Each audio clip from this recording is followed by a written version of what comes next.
the formation of the group coordinators, how to go about it. So Nisha and I will take you through this. So first and foremost, to all of you who are present, thank you in advance for the role that you're going to be playing as a coordinator and some of you also as DCPs in this consultation process, whether you do it in your parish groups or in movements or congregations or social groups, etc. And we know that the Holy Father has called us all to be a more listening and inclusive church. And as coordinators, we will have the opportunity to be, for the people we will meet through these consultations, the face of this listening church. So why are we doing these consultations? Because everyone, whether they are the most knowledgeable or the most simple, active or not so active, the child or the adult, my faith, another faith, has something to share that can help the church be more Christ-like. The consultations are meant to gather these experiences and suggestions that will help the diocese and the bishops later to reflect and move forward, guided by the Holy Spirit. So in these few minutes, we will run you through the goal of the consultation, what's your role in it, how to prepare for it, some of the steps that you can follow, and what happens when a consultation is over. So maybe some of you are DCPs, so you will have coordinators who you will have to run this process through. So whatever the points we share here are for your benefit. Some of you are coordinators, so this can be useful to you. And some of you are part of the synod team of the diocese. So you never know when it might be a chance for you also to run a consultation. So you can make your notes here, but what we share here will also be available to you.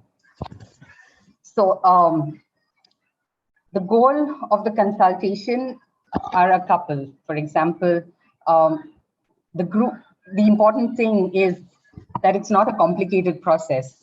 The main aim is to ensure that the group brings out their concerns, their struggles, joys, hopes related to the theme or the topic or the question or the reflection that is chosen for that particular group. And the focus is more on examples and experiences of the participants rather than just opinions or generic thoughts on what people say. And if it is something general that's coming out, you can always say something like, could you briefly share an incident of what happened that makes you say this? The idea is to focus more on the experiences that people can share on that topic. It's important that participants have a positive experience among them in that small group that is consulting, that they feel that they are listened to, that they're able to express openly and frankly, and they feel that their thoughts and suggestions are important and they will be considered. So the aim of any consultation, whatever method you choose, is not to arrive at a conclusion or an agreement or the thought of the majority. Neither is it an occasion for people to ask you questions and you have to answer them. It's an open-ended process in which people are invited to share on the topic chosen, whether it's a positive experience or a negative one or a suggestion on how to improve. All this is important. Then what's your role as a coordinator? When you meet a group especially, it is important to guide the process step by step. And we will explain to you some important steps that you can consider. Then it's important to take note of what the people are sharing. For one coordinator, it may be difficult to do everything. So it is better to be in two when you are having a consultation process. So one guides the flow, asks the questions, and another takes note of what is said. Your role is also to make sure that the atmosphere among the participants is comfortable, that people feel open to reflect and to discuss. Then we say demographic details. What do we mean by this? It's important to know what is the kind of group you are meeting. Is it a parish group? It's a youth group? It's a mixed group? How many male, female participants? What's the age group? All these details will then help your diocese to know how many people they manage to reach out to, what kind of groups they manage, what is the percentage of religious, lay, men, women, children who participated in this consultation. This will be important when the final report is done. So to help you in this, we have created some forms or sheets, simple ones. One you can give to every participant so they can fill in the details if possible, and you can collect it at the end. That will also save you time and you will have some details that are a bit more precise. And one is a sheet for you as a coordinator. So when you have to take notes, so some basic details about the group can be entered there. We have given some columns there. And we will show you these sheets a little later. And you can use it, feel free to modify based on how you require it for your diocese. Now, the preparation by the coordinators. This is important for the coordinators. This is important to instill in your coordinators also.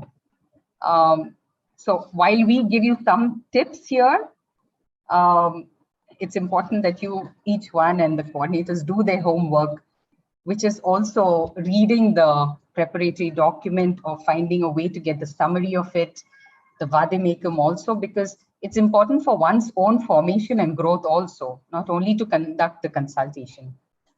So therefore, the first thing is to read the document. It's not too long. And they also contain beautiful thoughts by the Holy Father. It helps us to understand and will also give us an intuition of where the Holy Spirit is leading the church. It can also be useful to carry these documents probably when you're doing a consultation, to show it to the participants. You can quote some of the lines in your introduction. So it's beautiful to go through this document, the preparatory document and the vademecum before any consultation. So also reading the document will give you some clarity on the purpose of the consultation, on the terminology used. Even the word synod is so well explained there, when it speaks about this journeying together. And these things probably, because we hear the word synod seems like something new, but in these documents, you find a way also to explain it in a very simple terminology. Also, it's important to know what method you will follow. And today we'll give you some of these suggestions. Then prepare basic and specific questions and themes, because at every consultation, whatever method you use, you will be placing maybe a question, or you will take up a topic or a theme, which the group have to share their thoughts on, their experiences, their suggestions. So to understand the question and the theme well before you go for a consultation. If you are two, as we suggested, decide already beforehand who will guide the process, who will take notes, who will do the introduction, who will do the conclusion, etc. If possible, find out in advance about the group you will meet, whether they are a big group, a small group, what age group, the socio-economic or cultural dimension, because it will help you to prepare in advance how you will organize maybe the material. Because in some case, you might find not everyone is literate. So you might need to maybe also find something in another language. Or for example, you might need to already prepare some translation, knowing that there are some who are more comfortable in another language. So this is the preparation required before you go for a consultation. It's like a checklist. Now for the logistics,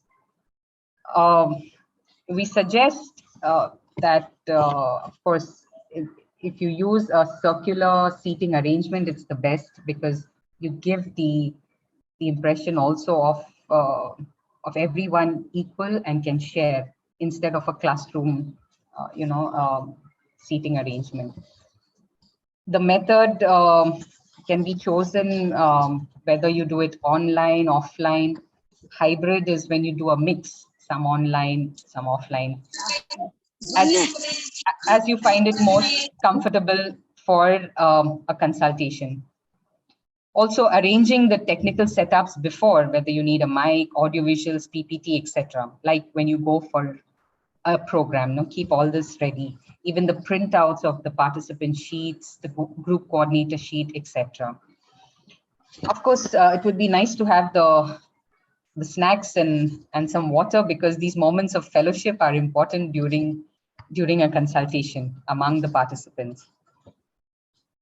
Now let's run through a consultation process. So we've kind of divided it into 3 parts, just for you to, whatever method you choose, whether an informal method, something formal, there are 3 moments in a consultation. So far we've shared about the preparation. At a consultation, there's the initial part, which is the prayer, introduction, instruction. The second part, to which you have to give the maximum time, is the listening, sharing, and taking of the notes. And then there is the conclusion, the wrapping up, the closing.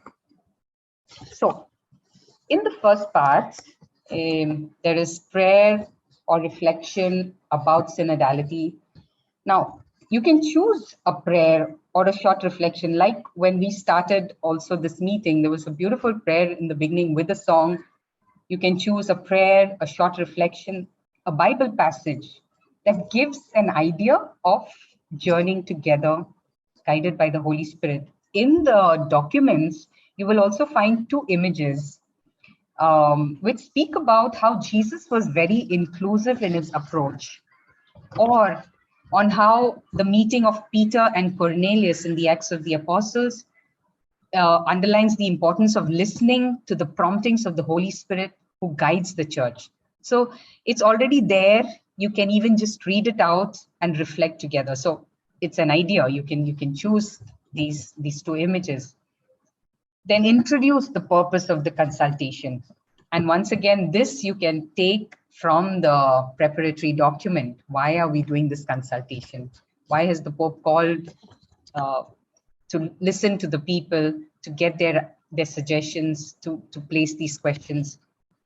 And also it's good to explain your role as a coordinator. So present yourself, explain that as a coordinator, you're only guiding the process and they are the main protagonists of that consultation. You're not the point of reference. You are only guiding the process. Explain the flow, how much time it will take. This you can decide before based on how you're doing the consultation and how it will end. So a flow of what's going to happen. And the important thing is to set the right tone, the right ambience for listening and sharing. So this means to explain with what attitude one is invited to speak and invited to listen. To underline that this consultation is not a debate. And participants should know that what they share there is important. It will be noted without their names. And so they can feel free to share. And you can also underline some attitudes. For example, you can say, please speak from your own perspective. No, not just general ideas, general thoughts, but based on your experience that you've had on this particular topic.